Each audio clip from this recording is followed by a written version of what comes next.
यो रेडियो नेपाल हो।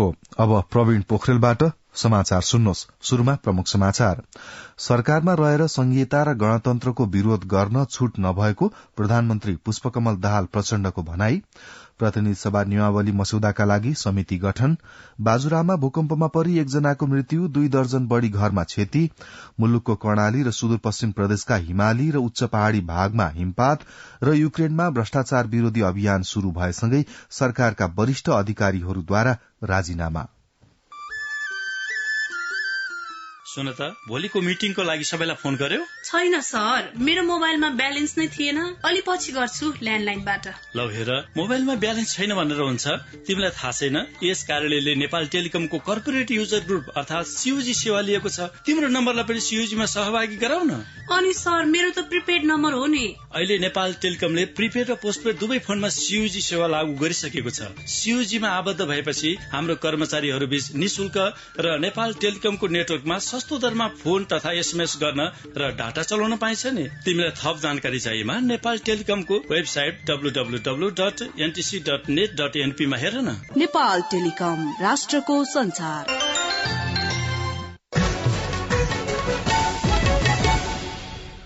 समाचार अब विस्तारमा।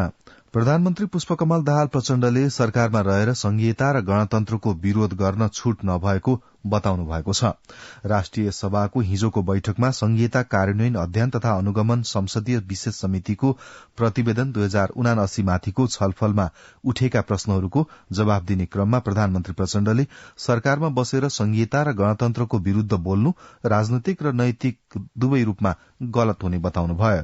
प्रधानमन्त्री प्रचण्डले सरकार बाहिर रहँदा आफ्ना राजनीतिक विचार र धारणा राख्ने छूट भए पनि सरकारमा सहभागी भएपछि वैधानिक प्रक्रियाबाट स्थापित भइसकेको व्यवस्थालाई कमजोर बनाउने विचार राख्नु उचित नहुने बताउनुभयो।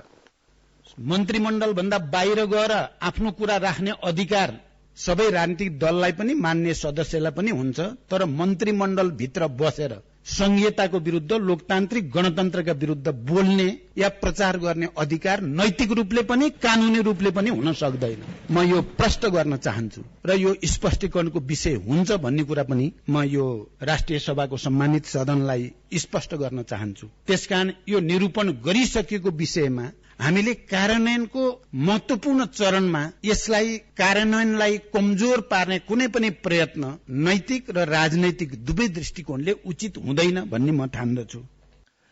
प्रधानमन्त्री प्रचण्डले संविधान निर्माणको समयदेखि नै संघीयता, समानुपातिक समावेशी व्यवस्था र गणतन्त्रका बारेमा केही विवाद र बहस चल्दै आएको भए पनि संविधान सभाले वैधानिक प्रक्रियाबाट यसको निरूपण गरिसकेकाले सरकार यसको कार्यान्वयन हुनुपर्छ भन्नेमा स्पष्ट रहेको पनि बताउनुभयो। संघीयता संविधानको सबैभन्दा महत्वपूर्ण, संवेदनशील र कार्यान्वयन गर्न आवश्यक विषय भएको उल्लेख गर्नुहुँदै प्रधानमन्त्री प्रचण्डले प्रदेश सरकारमा मन्त्रीहरूको संख्या घटाउने र अनावश्यक खर्च कटौती गरी यस विरूद्ध उठेका प्रश्नको सम्बोधन गर्न सरकारले पहल थालिसकेको बताउनुभयो। खर्चिलो र भड्किलो भयो प्रदेश, मन्त्रीहरू पनि बढाउँदै लैजाने, खर्च पनि बढाउँदै लैजाने जस्तो क्रियाकलाप जो देखियो विगतमा, त्यो कारणले मानिसहरूलाई यो प्रदेशले गर्दा खर्च मात्रै बढ्यो भन्नेहरूलाई चाहिँ मलजल गर्ने काम गरेको छ। मेरो नेतृत्वको सरकार अहिले बनिसकेपछि हामीले बडो दृढताको साथ भनेका छौं 10% भन्दा बढी मन्त्री बनाइने छैन। मन्त्री घटाउने, एउटा मन्त्री घटाउँदा करोडौंको बचत हुन्छ। हामीले अहिले यो सरकार का साझेदारहरूमा सर्वसम्मत बनाएर नै मन्त्रालय घटाउने र प्रदेशको खर्च घटाउने, विकासका कामलाई र ऐनलाई अगाडि बढाएर कार्यान्वयनलाई चाहिँ जनताले देख्ने र बुझ्ने गरी गति दिने भन्नेमा हामी गइ नै सकेका छौं। प्रधानमन्त्री प्रचण्डले शक्ति र स्रोत साधनको बाँडफाँड गरी स्थानीय तहलाई अधिकार सम्पन्न बनाउनु संघीयताको मूल मर्म हो भन्नेमा सरकार स्पष्ट रहेको र संघीय निजामती ऐन, संघीय शिक्षा ऐन, संघीय प्रहरी ऐन लगायत संघीयता कार्यान्वयनका लागि आवश्यक कानूनहरू तत्काल अगाडि बढ़ने पनि जानकारी दिनुभयो। बैठकमा संघीयता कार्यान्वयन अध्ययन तथा अनुगमन संसदीय विशेष समितिका संयोजक खिमलाल देवकोटाले समितिको प्रतिवेदन 2079 माथि छलफल गरियोस् भन्ने प्रस्ताव राख्नु भएको थियो। यस्तै छलफलका क्रममा सांसदहरूले सरकारका मन्त्रीहरूले नै संघीयताको विरोध गरेको भन्दै विरोध जनाउनु भएको थियो। सांसदहरूले प्रदेश सरकारको भूमिका तथा मन्त्रालयहरूको संख्या समेत पुनरावलोकन गर्न जरूरी रहेको धारणा पनि राख्नु भएको थियो। यसअघि बैठकको सुन्ने समयमा सांसदहरू मानिसहरूले सरकारी अस्पतालले दिने सेवालाई सुलभ र गुणस्तरीय बनाउन तथा बजारमा नागरिकको स्वास्थ्यमा गम्भीर असर पार्न सक्ने गुणस्तरहीन औषधिको उत्पादन र बिक्री वितरण भइरहेको प्रति सरकारको ध्यानाकर्षण गराउँदै त्यसलाई नियन्त्रण गर्न माग गर्नुभयो। महिला तथा बालबालिकामाथि आक्रमणका घटनाहरू बढ़दै गएको भन्दै सामाजिक सुरक्षा कायम गर्न तथा चिसो र शीतलहरबाट प्रभावित विपन्न वर्गका नागरिकलाई खाद्यान्न, लत्ता कपड़ा र उचित औषधि उपचारको व्यवस्था गर्न पनि सरकारको ध्यानाकर्षण गराउनुभयो। राष्ट्रिय सभाको अर्को बैठक यही माघ 13 गते शुक्रबार दिउँसो 4 बजे बस्नेछ। शिक्षा विज्ञान तथा प्रविधि मन्त्री शिशिर खनालले उच्च शिक्षाका लागि ठूलो संख्यामा विदेश गइरहेका विद्यार्थीलाई रोक्न नेपाल विश्वविद्यालय विधेयक अघि बढ़ाइएको बताउनु भएको छ। राष्ट्रिय सभामा नेपाल विश्वविद्यालय विधेयक 2079 माथिको छलफलमा सदस्यहरूले राखेको जिज्ञासामा उहाँले गुणस्तरीय शिक्षा मात्र नभई संहिताको मर्म र भावनालाई विश्वविद्यालय विधेयकले बोकेको स्पष्ट पार्नुभयो। प्रतिनिधि सभाको हिजोको बैठकले प्रतिनिधि सभा नियमावली मस्यौदा समिति गठन गरेको छ। बैठकमा नेकपा माओवादी केन्द्रका सांसद देवेन्द्र पौडेलले प्रतिनिधि सभा नियमावली मस्यौदा समिति गठन गरियोस् भनी समितिमा रहनुहुने सदस्यहरूको नावली सहित प्रस्तुत गर्नुभएको प्रस्ताव बैठकको सर्वसम्मतिले पारित गरेको हो। समितिलाई प्रतिनिधि सभा नियमावली मस्यौदा तयार गर्न 15 दिनको समय अवधि तोकिएको छ। हिजोको बैठकमा सभामुख देवराज घिमिरेले सभामुखको अनुपस्थितिमा बैठकको अध्यक्षता गर्ने सदस्यहरूको नाम हेरफेरका विषयमा जानकारी गराउनुभयो। यसअघि हिजोको बैठकमा नेपाली कंग्रेसका वरिष्ठ नेता रामचन्द्र पौडेलले मुलुकमा व्याप्त समस्या समाधान गरेर अघि बढ़न दलहरूबीच सहमति, सहकार्य र राष्ट्रिय एकताको खाँचो रहेको बताउनुभयो। नवनिर्वाचित सभामुख र उपसभामुखलाई बधाई एवं शुभकामना दिनुहुँदै नेता पौडेलले मुलुकलाई अप्ठ्यारो परेको अवस्थामा सबै दल एक हुनुपर्ने आवश्यकता औल्याउनुभयो। राष्ट्रिय स्वतन्त्र पार्टीका अध्यक्ष तथा उपप्रधान एवं गृहमन्त्री रवि लामिछानेले राज्यका संयन्त्रलाई थिलो पारेर छाडिएका कारण अपेक्षित रूपमा काम गर्न चुनौतीपूर्ण रहेको बताउनुभयो। नेकपा एमालेका नेता रघुवीर महासेठले देशको आर्थिक सुधारका लागि प्रारम्भिक सकारात्मक प्रयास थालिएको भन्दै राजनैतिक रूपमा पनि सरकारले प्रगति गरेको बताउनुभयो। नेकपा माओवादी केन्द्रका नेता देवेन्द्र पौडेलले मुलुकका विद्यमान समस्या समाधान गर्न सरकार र संसद सँगसँगै जोडेर लैजानुपर्ने बताउनुभयो। हिजो दिउँसो बाजुराको मेला आसपास केन्द्रबिन्दु भएर गएको भूकम्पमा परि एकजनाको मृत्यु भएको छ।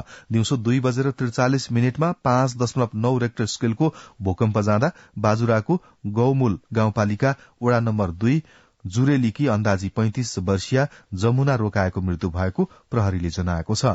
भेड़ी गोठाला गएकी रोकायालाई माथिबाट खसेको डुङ्गाले लागेर घटनास्थलमै मृत्यु भएको प्रहरीले जनाएको छ। भूकम्पका कारण गौमूल गाउँपालिकाका वडा नम्बर 1 अम्लिसको डोडरी जंगलमा पहिरो खस्दा रामदल बोहराका 40 बढ़ी भेडा पुरिएर मरेको स्थानीय दिपेन्द्र रोकायाले जानकारी दिनुभएको छ। भूकम्पका कारण बाजुरामा 2 दर्जन भन्दा बढ़ी घरमा क्षति पुगेको प्रहरीले जनाएको छ। संघीय संसद भवन अगाडि हिजो दिउँसो एक व्यक्तिले आफैलाई आगो लगाएर आत्महत्याको प्रयास गरेका छन्। इलाम पञ्चकन्याका प्रेम प्रसाद आचार्यले पेट्रोल खन्याएर आफैलाई आगो लगाएका हुन्। काठमाडौँ उपत्यका प्रहरी कार्यालयका अनुसार उनको कीर्तिपुर अस्पतालमा उपचार भइरहेको छ। बानेश्वरमा आत्मदाह प्रयास अघि उनले सामाजिक सञ्जाल फेसबुकमा लामो स्ट्याटस सहित आफ्नो परिवारको तस्बिर सार्वजनिक गरेका थिए। उपप्रधान एवं अर्थमन्त्री विष्णु पौडेलले राष्ट्रिय वाणिज्य बैंक लिमिटेडले व्यावसायिक दक्षताका आधारमा सेवाग्राहीहरूलाई गुणस्तरीय सेवा प्रवाह गर्नुपर्ने बताउनु भएको छ। राष्ट्रिय वाणिज्य बैंक लिमिटेडको 58औं वार्षिक उत्सवका अवसरमा हिजो आयोजित कार्यक्रमलाई सम्बोधन गर्नुहुँदै अर्थमन्त्री पौडेलले सेवाग्राहीहरूलाई छिटो, छरितो र सहज सेवा प्रवाहले सरकारी सेवा सुविधाप्रति विश्वास बढ़ेर जाने बताउनुभयो। अर्थतन्त्रलाई चलायमान बनाउन, उद्यमशीलता विकास गर्न, रोजगारी सिर्जना गर्न, उच्च आर्थिक वृद्धि हासिल गर्न राष्ट्रिय वाणिज्य बैंकको भूमिका सकारात्मक रहनेमा आफू विश्वस्त रहेको अर्थमन्त्री पौडेलले बताउनुभयो। वार्षिक उत्सवका अवसरमा अर्थमन्त्री पौडेलले बैंकको डिजिटल संसार सेवाको उद्घाटन र उपहार स्मारिकाको विमोचन पनि गर्नुभएको थियो। संचार तथा सूचना प्रविधि मन्त्री रेखा शर्माले प्रेस काउन्सिलले दिने आचार संहिता सम्बन्धी प्रशिक्षण र अभिमुखीकरणलाई अझै व्यापक र प्रभावकारी बनाउनु पर्ने बताउनु भएको छ। हिजो प्रेस काउन्सिल नेपालको निरीक्षणका क्रममा मन्त्री शर्माले संचार मन्त्रालयले आम संचारसँग जोडिएका विषयसँग सम्बन्धित रहेर काम गर्ने बताउनुभयो। आम संचार क्षेत्रलाई आचार संहिताको पालना सहित थप जिम्मेवार बनाउन काउन्सिल सक्रियतापूर्वक लाग्नुपर्ने पनि उहाँले बताउनुभयो।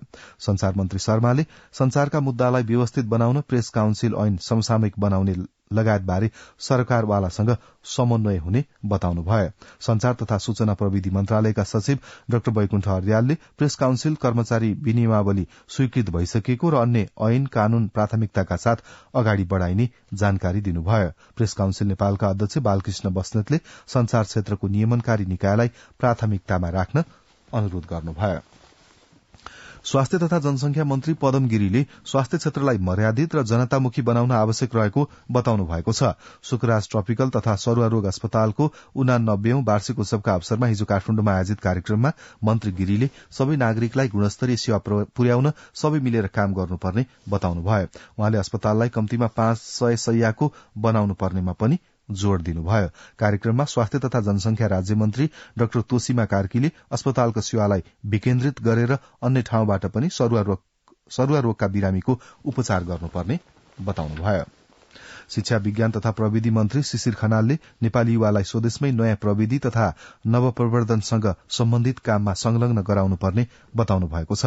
नेपाल विज्ञान तथा प्रविधि प्रज्ञा प्रतिष्ठान नासले हिजो आयोजना गरेको राष्ट्रिय नवप्रवर्धन सम्मेलनमा मन्त्री खनालले युवा विदेशिने क्रमलाई रोक्न योग्य सक्षम युवालाई नेपालमै बसेर नयाँ प्रविधि तथा नवप्रवर्धनसँग सम्बन्धित काममा संलग्न हुने वातावरण तयार गर्नुपर्ने बताउनुभयो। मन्त्री खनालले अबको भविष्य प्रविधिमा नै भएकाले त्यसको वास्तविकता बुझेर सोही अनुरूप काम गर्नुपर्नेमा जोड़ दिनुभयो। यही माघ 1 गते कास्कीको पोखरामा दुर्घटना भएको यति एयरलाइन्सको जहाजबारे जाँचबुझ गर्न गठित दुर्घटना जाँच आयोगले दुर्घटनास्थलबाट आवश्यक पाटपूर्जा र वायुयानका रेकर्ड सहित कागजात संकलन गरेको छ। आयोगले विज्ञप्ति जारी गर्दै दुर्घटनास्थलको पुनः विस्तृत निरीक्षण गरी आवश्यक पाटपूर्जा, वायुयानका रेकर्डर, केही प्रत्यक्षदर्शीसँगको कुराकानी र वायुसेवा संचालकबाट आवश्यक कागजात संकलन गरिसकेको जनाएको छ। आयोगका अनुसार दुर्घटना जाँचको सन्दर्भमा महत्वपूर्ण सूचना प्राप्त हुने रेकर्डर नेपालमा परीक्षण गर्न नसकिने भएकाले उच्च गुणस्तरको दक्ष जनशक्ति सहितका अन्तर्राष्ट्रिय ल्याबमा परीक्षण एवं विश्लेषण गर्न लैजाने तयारी भइरहेको विज्ञप्तिमा उल्लेख छ।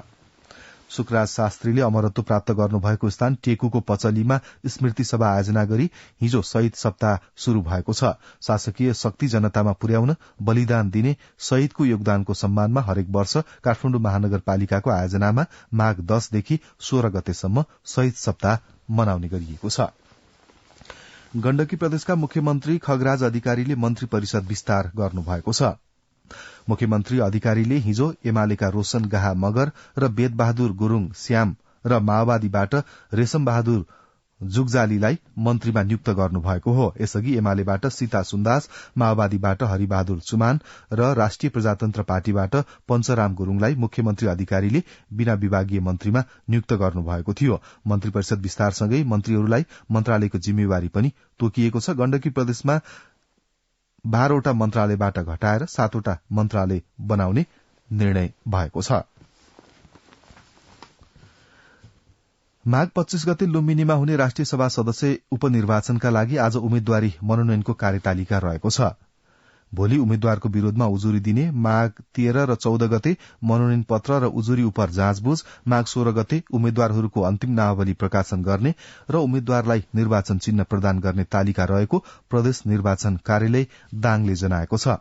राष्ट्रिय सभा सदस्यका लागि प्रदेश सभा सदस्य र पालिकाका प्रमुख तथा उपप्रमुखले मतदान गर्न पाउने व्यवस्था छ। लुम्बिनी प्रदेशमा कुल मतदाता संख्या 305 रहेको छ, जसमध्ये प्रदेश सांसदको संख्या 87 र पालिका प्रमुख तथा उपप्रमुख मतदाताको संख्या 218 रहेको प्रदेश निर्वाचन कार्यालय दाङले जनाएको छ। नेकपा एमालेबाट राष्ट्रिय सभा सदस्यमा निर्वाचित रूपन्देहीका खिमलाल भट्टराईले राजीनामा दिएपछि रिक्त रहेको उक्त सीटमा उपनिर्वाचन हुन लागेको हो। 25 माघमा घोराईको कर्मचारी मिलन केन्द्रमा मतदान हुनेछ। नेपाली कंग्रेसका केन्द्रीय सदस्य प्रदीप पौडेलले प्रेस स्वतन्त्रतालाई संकुचन गर्ने कुनै कार्य स्वीकार्य नहुने बताउनु भएको छ। रेडियो नेपाल कर्मचारी संघ सिंहदरबार इकाईको 10औं अधिवेशनको हिजो उद्घाटन गर्नुहुँदै नेता पौडेलले सरकारी संचार माध्यमहरू जनताको करबाट चल्ने भएकाले कुनै अमुक दल र समूहको मुखपत्र हुन नहुने धारणा राख्नुभयो। नेता पौडेलले सरकारी संचार माध्यमहरू जनताका आवाजहरू उठाउन स्वतन्त्र रहेको र प्रेस स्वतन्त्रतालाई संकुचन गर्ने गरी सार्वजनिक प्रसारण ऐन ल्याउन नहुनेमा जोड़ दिनुभयो। रेडियो नेपालका कार्यकारी निर्देशक बुद्धिबहादुर केसीले 15औं योजनाको लक्ष्य अनुरूप मुलुकका सबै भूभागमा रेडियोको प्रसारण पहुँच पुर्याउन रेडियो नेपाल कटिबद्ध भएर लागेको बताउनुभयो। कार्यकारी निर्देशक केसीले कर्मचारीको हक हितमा आफू सधैं सकारात्मक रहेको बताउँदै करारमा कार्यरत कर्मचारीलाई चाँडै नै सामाजिक सुरक्षा कोषमा आबद्ध गरिने बताउनुभयो। रेडियो प्रसार सेवा विकास समिति रेडियो नेपाल संचालक समितिका सदस्य सीताराम पोखरेलले रेडियो नेपालको प्रसारण र व्यवस्थापकीय पक्ष सुधार गर्नुपर्ने बताउनुभयो। कार्यक्रममा वरिष्ठ संचारकर्मी पुरूषोत्तम दाहालले रेडियो नेपाल प्रसारणको अग्रणी संस्था भएकाले कर्मचारी संघ संगठनहरू संस्थाको हितमा लाग्नुपर्ने बताउनुभयो। कार्यक्रममा नायब कार्यकारी निर्देशक खगेन्द्र खत्री, रेडियो नेपाल कर्मचारी संघका अध्यक्ष चेतनारायण पौडेल, रेडियो नेपाल पत्रकार महासंघका अध्यक्ष विक्रमणि आचार्य, पब्लिक मीडिया फोरमका अध्यक्ष दुर्गा फुयाल, रेडियो नेपाल कर्मचारी युनियनका वरिष्ठ उपाध्यक्ष महेश घिम्रे लगायतले रेडियो नेपाललाई सार्वजनिक प्रसारण सेवामा रूपान्तरण गर्नुपर्नेमा जोड़ दिनुभयो। अधिवेशनले उत्तम पाण्डेको अध्यक्षतामा नयाँ कार्य समिति चयन गरेको छ। पश्चिमी वायुको प्रभावका कारण पश्चिम नेपालका लुम्बिनी, कर्णाली र सुदूरपश्चिम प्रदेशका हिमाली तथा उच्च पहाड़ी भेगमा हिमपात भएको छ। हिजो रातीदेखि कर्णाली प्रदेशका हुम्ला, जुम्ला, मोगु, रूकुम, पश्चिम जाजरकोट, कालीकोट, सुदूरपश्चिम प्रदेशका बैतडी, दार्चुला, बजाङ, बाजुरा, अछाम र रूकुम पूर्व लगायतका क्षेत्रमा हिमपात भएको हो। हिमपातसँगै चिसो बढ़दा बालबालिका र वृद्धलाई समस्या भएको छ। हिमपातका कारण हिमाली जिल्लामा हुने हवाई उडान प्रभावित हुनुका साथै टेलिफोन नेटवर्कमा समस्या आउँदा कतिपय स्थानको संचार सेवा प्रभावित भएको छ। हिउँ पर्न थालेपछिको जुम्लाको जनजीवन कष्टकर बनेको र उच्च भूभागमा 3 फिटसम्म हिउँ जम्दा तापक्रम माइनसमा पुगेको हावापानी फिल्ड कार्यालय जुम्लाले जनाएको छ। बैतडी सहित सुदूरपश्चिम प्रदेशका पहाड़ी जिल्लामा पनि हिमपात भएको छ। बैतडीको खोडपे, अनारखाली, डोल्यामोड र सिगास लगायतका उच्च लेकाली स्थानमा हिमपात भएको जनाइएको छ। रूकुम पूर्वको पुथा उत्तर गंगा गाउँपालिकाका अधिकांश क्षेत्र तथा भूमे गाउँपालिका 1 र सिस्ने गाउँपालिका 1 मा पनि हिमपात भएको छ। वर्षा र हिमपातले किसान भने हर्षित भएका छन्। खडेरीका कारण हिउँदे बाली सुक्न लागेका बेला वर्षा र हिमपातले बाली नाली सप्रिने भन्दै किसानहरू खुशी भएका हुन्। जुम्ला सहित मुगु र कालीकोट गरी 3 जिल्लाको सड़क निर्माणको काम गर्ने सड़क डिभिजन कार्यालय जुम्लामा वर्षौंदेखि कर्मचारीको अभाव रहेको छ। कार्यालयमा प्राविधिक जनशक्तिको अभाव हुँदा विकास निर्माणका काम प्रभावित भएको बताउँछन् जुम्लाबाट हाम्रा स्थानीय संवाददाता सागर परियार। जुम्ला सहित मुगु र कालीकोटका दर्जन बढ़ी सड़क योजना हेर्ने तालुक कार्यालय हो सड़क डिभिजन कार्यालय जुम्ला। यस कार्यालयमा वर्षौंदेखि दरबन्दी अनुसारका कर्मचारी नहुँदा सड़क विकासले गति लिन सकेको छैन। 3 जिल्ला हेर्ने विकासी कार्यालयमा दरबन्दी अनुसारका कर्मचारी आपूर्ति गर्न विभागदेखि जुम्लाका जनप्रतिनिधिले पहल गर्नुपर्ने स्थानीय पूर्णप्रसाद चौलगाईको सुझाव छ। लामो समयदेखि कर्मचारीको अभाव भएको छ, जसले चाहिँ विकासमा फड्को मार्न सकिरहेको अवस्था छैन। यसलाई छिटोभन्दा छिटो जिल्लाबाट निर्वाचित हुने र अन्य सरकार राख्ने निकायले पहल चाल्नुपर्ने देखिन्छ। जुम्लाबाटै कर्णाली राजमार्ग, रारा राजमार्ग, मुगुको नाक्चे लाग्ना सड़क योजना र जुम्ला डोल्पा मनाङ मुस्ताङ सड़क लगायत दर्जन बढ़ी सड़क योजनाका सबै काम सीमित कर्मचारीले गर्नुपर्ने बाध्यता छ। दरबन्दी अनुसारका इन्जिनियर नहुँदा 3 जिल्लाको काम गर्न मुस्किल भएको छ। इन्जिनियर चित्र शाही 8 जना इन्जिनियर दरबन्दी भए पनि हाल 2 जना मात्रै कार्यरत छौं। हामीहरू 3टा जिल्लामा थुप्रै साइटहरू एकैसाथ सञ्चालन साइटको काम सँगसँगै हामीले चाहिँ अफिसको काम पनि हेर्न पर्ने भएको कारणले चाहिँ हामीलाई काम गर्नमा एकदमै कठिनाई भइरहेको छ। भौगोलिक हिसाबले विकट कर्णालीमा मौसमी प्रतिकूलताले वर्षमा मुस्किलले 3-4 महिना मात्रै विकास निर्माणका काम हुने गरेको छ। बजेट माग गर्न विभाग धाउनु पर्ने कष्ट छुट्टै छ। त्यसैमाथि प्राविधिक जनशक्ति नहुने कार्यालयमा कर्मचारी आउन नमान्ने र विभागले समेत नपठाउने समस्याले दैनिक कार्य सम्पादनमा कठिनाई भएको सड़क डिभिजन कार्यालय जुम्लाका प्रमुख राजीव श्रेष्ठको उहाँको भनाइ छ। 12 जना सब इन्जिनियर हुनुपर्ने हो, अब अहिले 3 जना हुनुहुन्छ। 3टा जिल्ला हेर्नुपर्ने, त्यो पनि दुर्गम जिल्लाहरू हेर्नुपर्ने, एकतामा 3 जनाले 3टा जिल्लाहरू हेर्नुपर्ने अवस्था छ। सब इन्जिनियर अनि इन्जिनियरको चाहिँ दरबन्दी नपुगेको अवस्था छ। सेवा प्रवाहमा चाहिँ धेरै समस्या भइरहेको अवस्था छ। कर्मचारी आपूर्तिका लागि पटक पटक माग गर्दा पनि सुनवाई भएको छैन। 3 जिल्लाको दर्जन बढी सड़क योजनाको काम गर्ने सड़क डिभिजनमा कर्मचारी व्यवस्थापनका लागि जुम्लाका जनप्रतिनिधिदेखि सड़क विभागको ध्यान पुग्न जरूरी छ। सागर परियार, रेडियो नेपाल, जुम्ला। अब केही अन्तर्राष्ट्रिय समाचार। युक्रेनमा राष्ट्रपति भ्लोदिमिर जेलेन्स्कीले व्यापक रूपमा भ्रष्टाचार विरोधी अभियान शुरू गरेपछि सरकारका वरिष्ठ अधिकारीहरूले राजीनामा दिन थालेका छन्। सरकारका 1 जना सल्लाहकार, 4 जना सहायक मन्त्री र 5 गवर्नरहरूले पद त्याग गरेको बीबीसीले उल्लेख गरेको छ। अधिकारीहरूमाथि घुस लिएको आरोपदेखि महँगो मूल्यमा खाद्यान्न किनिएको विवरणहरू सार्वजनिक भएका थिए। राष्ट्रपति जेलेन्स्कीले कानून सबैलाई समान हुनुपर्ने जनताको माग अनुसार काम गरेको उहाँका एक सहयोगीले उल्लेख गरेका छन्। राष्ट्रपति जेलेन्स्कीले स्वीकृत प्राप्त काम बाहेक सरकारी कर्मचारीहरूलाई देश छोड्न समेत प्रतिबन्ध लगाएको बीबीसीले जनाएको छ। जर्मनीका चान्सलर ओलाफ स्कोल्जले जर्मन निर्मित लेपर्ड 2 युद्ध ट्याङ्क युक्रेनलाई दिने घोषणा गर्नुभएको छ। उक्त घोषणासँगै अरू राष्ट्रले पनि युक्रेनलाई जर्मन निर्मित ट्याङ्क पठाउन पाउने भएका छन्।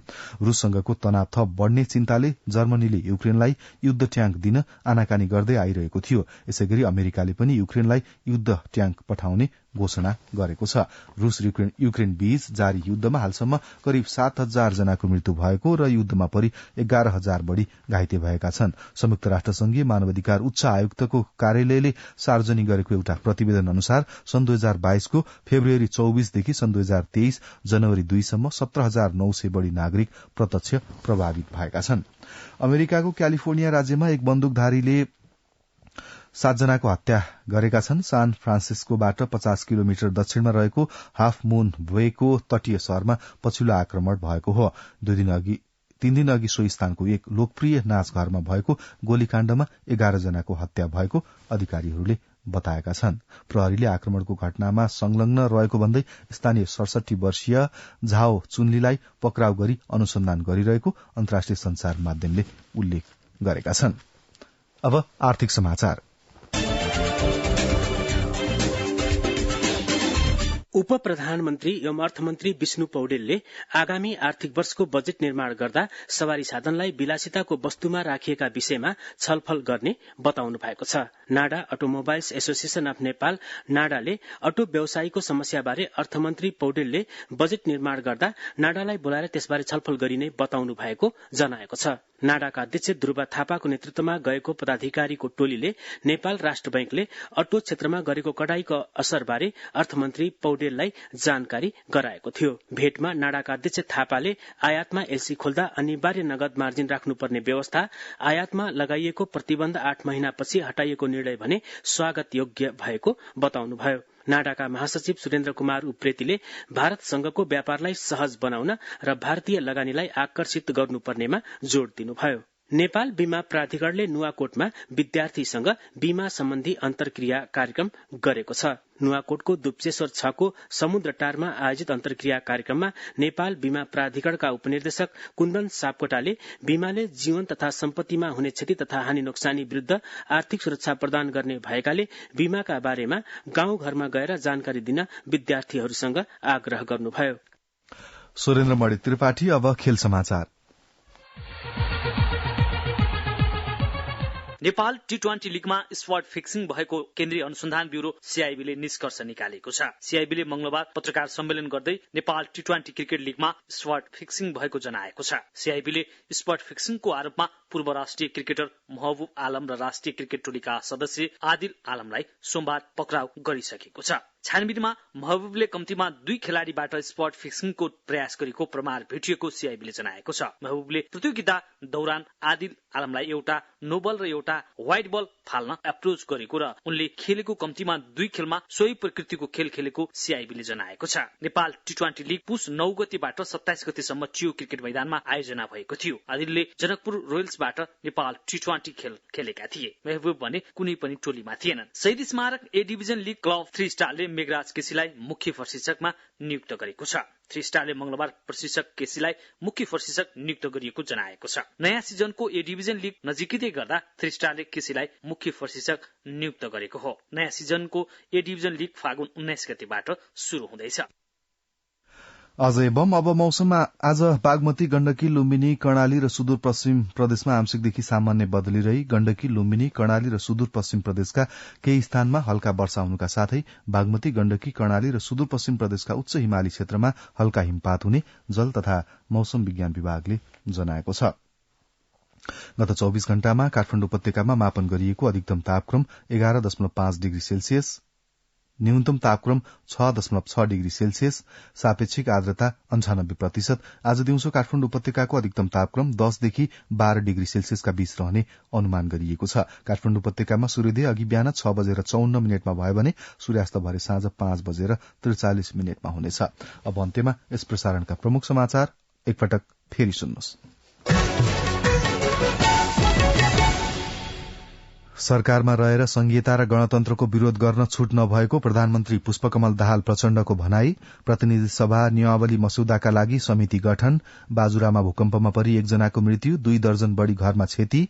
मुलुकको कर्णाली र सुदूरपश्चिम प्रदेशका हिमाली र उच्च पहाड़ी भेगमा हिमपात र युक्रेनमा भ्रष्टाचार विरोधी अभियान शुरू भएसँगै सरकारका वरिष्ठ अधिकारीहरूद्वारा राजीनामा। यसका साथै बिहान 7 बजेको समाचार यही सकिन्छ। रेडियो नेपाल सुन्दै रहनुहोला। हवस् त, नमस्ते।